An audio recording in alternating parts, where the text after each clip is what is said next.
Honourable minister గారు. అధ్యక్ష,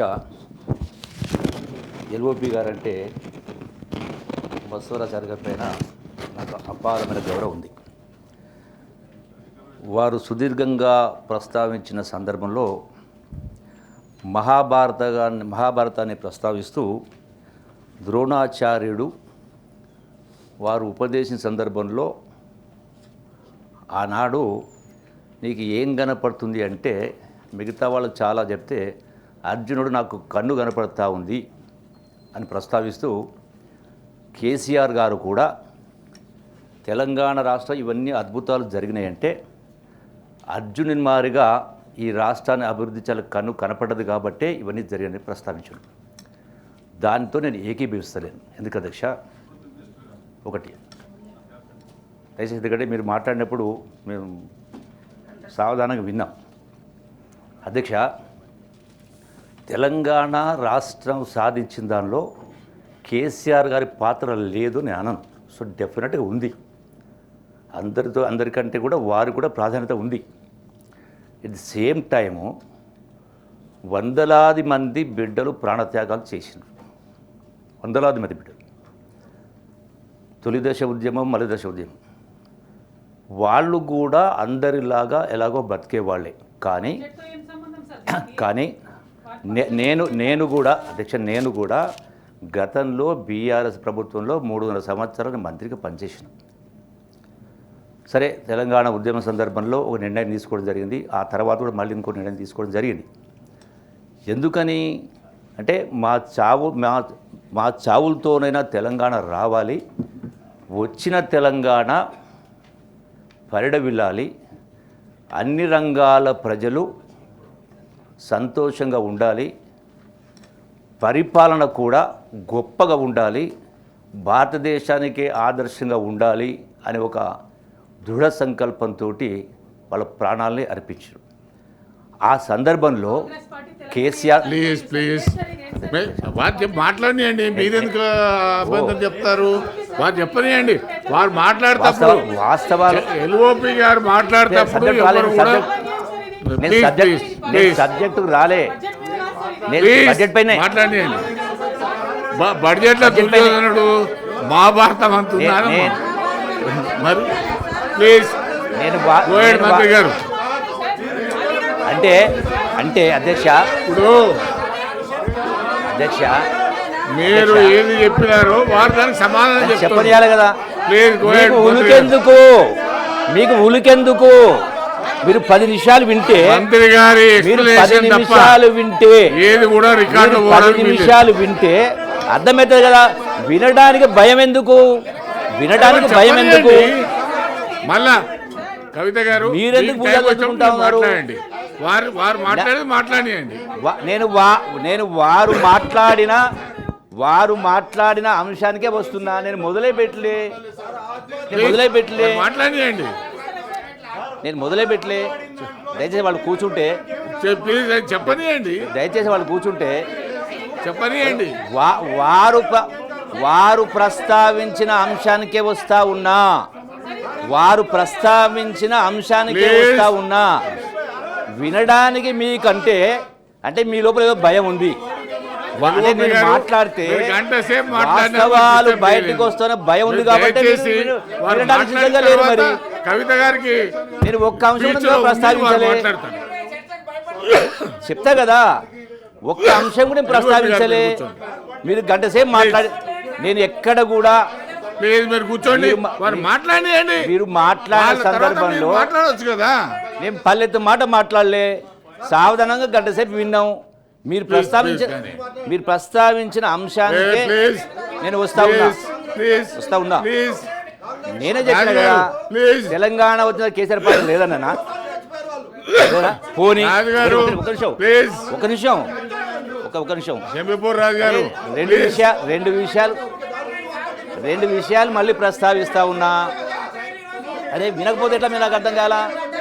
సబ్జెక్ట్కే రాలేదు. మాట్లాడియండి.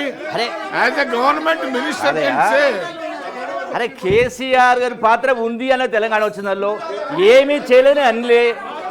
వారు కూడా చేసిండ్రు, ఏమీ చేయలేని అనలే కదా. మీకు ఉలికెందుకు?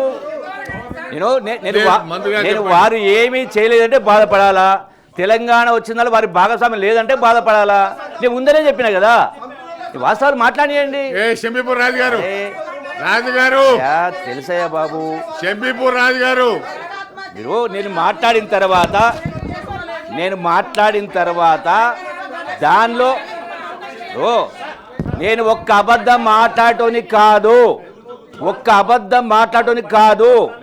పూటకు మాట మార్చటోని కాదు. మీకు వినే ఓపిక ఉండాలా? మీరు చెప్పిందే వేదం, నేను చెప్పిందే వేదం అంటే ఎట్లా? నేను వారికి గంట సేపు ఇచ్చిన, నేను చెప్పిందే వేదం అంటే ఎట్లా? వినాలి కదా. నేనేమన్నా ఏ లక్ష్యంతో ప్రాణత్యాగం చేసిండో ఆ లక్ష్యం దిశగా ఆ స్థాయిలో పరిపాలన జరగలేదు, బాధ్యత రహిత పరిపాలన జరిగిన ఎగ్జాంపుల్ ఇస్తా అంటున్నా. నేను వారు చెప్పిన దాన్ని అదే అంశాలు ప్రస్తావిస్తా ఉన్నా. అధ్యక్ష ఇది ఎక్కడ అధ్యక్ష? ప్లీజ్ తొందరగా అధ్యక్ష ఇప్పుడు వాళ్ళ మాట మాట్లాడారు, చివరగా వారు మాట్లాడుతూ ఈ భారతదేశాన్ని పరిపాలించింది ఎక్కువగా కాదు, ఏమీ చేయలేని పద్ధతిలో మాట్లాడారు. అధ్యక్ష, స్వాతంత్రం వచ్చిన రోజున ఆనాడు 1947లో దేశ జనాభా 30 కోట్లు. ఆ రోజున ఆ సందర్భంలో బెంగాల్ ఫెమైన్ లాంటి ఫెమైన్స్ వచ్చి తినడానికి తిండి లేని పరిస్థితి ఉండే. ఈరోజు 140 కోట్ల జనాభాకు ఎక్కడ పండించి ఎక్కడ దాన్ని పెట్టాలో లేని పరిస్థితి ఒకటి. నెక్స్ట్ మాట్లాడండి, దానికి జవాబు చెప్పండి. రెండవది ఒక్క నిమిషం, మీరు పెద్దలు గౌరవిస్తాం, వినండి, ఒక రెండు మాటలు వినండి. అధ్యక్ష, రాష్ట్రం తెచ్చుకున్నదే మన ప్రాంతానికి అన్యాయం జరిగింది కాబట్టే దశాబ్దాల పాటు మన రాష్ట్రం తెచ్చుకుంటే బాగుపడుతుంది తెచ్చుకోవడం జరిగింది. అధ్యక్ష, ఇందులో మన రాష్ట్రం వచ్చిన సందర్భంలో తెలంగాణ ధనిక రాష్ట్రం. అధ్యక్ష, అంటే మిగులు బడ్జెట్తో మనకు వచ్చింది. మిగులు బడ్జెట్ రాష్ట్రం వస్తే అధ్యక్ష వినాలి కదా అధ్యక్ష, మంత్రి గారు, మిగులు బడ్జెట్ రాష్ట్రం వస్తే అధ్యక్ష ఎల్ఓపి గారు మాట్లాడింది మీరు రిప్లైలో ఇవ్వండి. ఒకటి అంశం మీద మీరు అధ్యక్ష, అంటే వారేదైతే అర్జునికి కన్ను కనపడ్డ తప్ప కూడా కనపడ్డా చెప్తా ఉన్నా. అంటే మిగులు రాష్ట్రం అయినా కూడా గడచిన దశాబ్ద కాల పరిపాలనలో హైదరాబాద్ రాజధాని ద్వారా లక్షల కోట్ల ఆదాయం వచ్చింది. అధ్యక్ష, వారు మాట్లాడుతున్నారు. అధ్యక్ష, వారు కూడా నేను చెప్తున్నాను. అధ్యక్ష, మీరు మాట్లాడిన చెప్పండి. వాళ్ళు చెప్పిన దానిలో మిగులు రాష్ట్రమైనా కూడా హైదరాబాద్ ద్వారా గడచిన 10 సంవత్సరాల కాలంలో లక్షల కోట్ల రూపాయల ఆదాయం వచ్చిన తర్వాత కూడా ఈనాడు 8 లక్షల కోట్ల అప్పుతో పాటుగా నెలకు 6,000 కోట్ల వడ్డీ కట్టాల్సి వస్తూ ఉంది. ఇలా అధ్యక్ష ప్రాజెక్టులు ప్రాజెక్టు కట్టలేరులే. ప్రాజెక్టులు ఎంత కైతా ఉండే, ఎంత కయ్యింది, ఎందుకు కారణము, ఎవరి కారణము? చిత్తశుద్ధి నిజాయితీ లేక, చిత్తశుద్ధి నిజాయితీ పరిపాలన జరగలేదు, అంకిత భావంతో పనిచేయలేదు, బాధ్యత రహిత పరిపాలన జరిగింది. వారు చెప్పిన ప్రతి అంశానికి కూడా జవాబు ఉంది అధ్యక్ష. జవాబు ఉంది. గొప్పలు చెప్పుకుంటే సరిపోదు అధ్యక్ష, గొప్పలు చెప్పుకుంటే సరిపోదు.